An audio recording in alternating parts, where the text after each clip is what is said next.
പാലാ നിയമസഭാ മണ്ഡലത്തിൽ ജോസ് കെ മാണിക്കോ ഭാര്യ നിഷയ്ക്കോ മത്സരിക്കാമെന്ന് മന്ത്രി റോഷി അഗസ്റ്റിൻ. പാലാ കെ മാണിക്കും കുടുംബത്തിനും പൈതൃകമുള്ള മണ്ഡലമാണ്. പാലായിൽ ജോസ് കെ മാണി മത്സരിക്കണമെന്നത് തന്റെയും പാർട്ടി പ്രവർത്തകരുടെയും പൊതുവികാരമായിരുന്നു. താൻ നടത്തിയത് തീരുമാനമോ പ്രഖ്യാപനമോ ആയിരുന്നില്ലെന്നും റോഷി അഗസ്റ്റിൻ മീഡിയ വണ്ണിനോട് പറഞ്ഞു.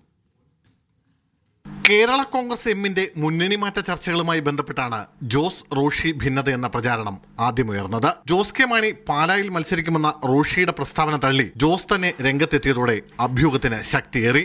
എന്നാൽ കെ എം മാണിയുടെ തട്ടകത്തിൽ അദ്ദേഹത്തിന്റെ മകൻ തന്നെ മത്സരിക്കണമെന്ന പൊതുവികാരമാണ് താൻ പ്രകടിപ്പിച്ചതെന്ന് റോഷി വിശദീകരിക്കുന്നു. പാലായി ജോസ് കെ മാണി മത്സരിക്കുമെന്ന് ഞാൻ പറഞ്ഞത് എന്റെയും പാർട്ടി പ്രവർത്തകരുടെയും പൊതുവിലുള്ള വികാരത്തിന്റെയും ഒക്കെ ഒരു അന്തസ്ഥത്തെ ഉൾക്കൊണ്ട് പറഞ്ഞതാ. അത് തീരുമാനവും പ്രഖ്യാപനവും അല്ല. പാലായിൽ ജോസ് കെ മാണി തന്നെ മത്സരിക്കണമെന്ന് ആവർത്തിച്ചിരുന്ന റോഷി എന്നാൽ ജോസിന്റെ ഭാര്യ നിഷയും സ്ഥാനാർത്ഥിത്വത്തിന് യോഗ്യയെന്ന് നിലപാട് മയപ്പെടുത്തി. നിഷ ജോസ് കെ മാണി പൊതുരംഗത്ത് വരികയോ സാമൂഹിക രംഗത്ത് പ്രവർത്തിക്കാതിരിക്കുകയോ ചെയ്യുന്ന ആളൊന്നുമല്ല.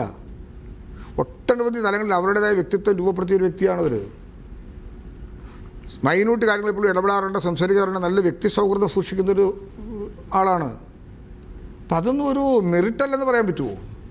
അതൊക്കെ പാർട്ടിയിൽ ആലോചിക്കും. ജോസഫ് വിഭാഗവുമായുള്ള ലയന സാധ്യതകളെക്കുറിച്ചുള്ള റോഷിയുടെ പ്രതികരണം ഇങ്ങനെ: ഇപ്പോൾ സ്വസ്ഥമായി പോവുക, അവർക്കൊന്നും ബുദ്ധിമുട്ടുണ്ടാകും. ഞങ്ങൾക്കോ ബുദ്ധിമുട്ടായപ്പോൾ ആരും ഇടപെട്ടില്ല. ഇനി അവരാരും ഒരു വിഷമത്തിൽ പോയി ആകരുതേന്ന് ഞങ്ങൾ ചിന്തിക്കുന്നുണ്ട്. ബുദ്ധിമുട്ടുണ്ടാകും. അത് കാണുമ്പോൾ ഒരു സാഹോദര്യ ദുഃഖം തോന്നുമല്ലോ. നിയമസഭാ തെരഞ്ഞെടുപ്പ് അടുത്തിരിക്കെ പാർട്ടിക്കുള്ളിൽ ഭിന്നതയുണ്ടെന്ന പ്രചാരണം തിരിച്ചടിയാകുമെന്ന വിലയിരുത്തലിന് പിന്നാലെയാണ് റോഷിയുടെ നയപ്രഖ്യാപനം. മീഡിയ 1 തിരുവനന്തപുരം.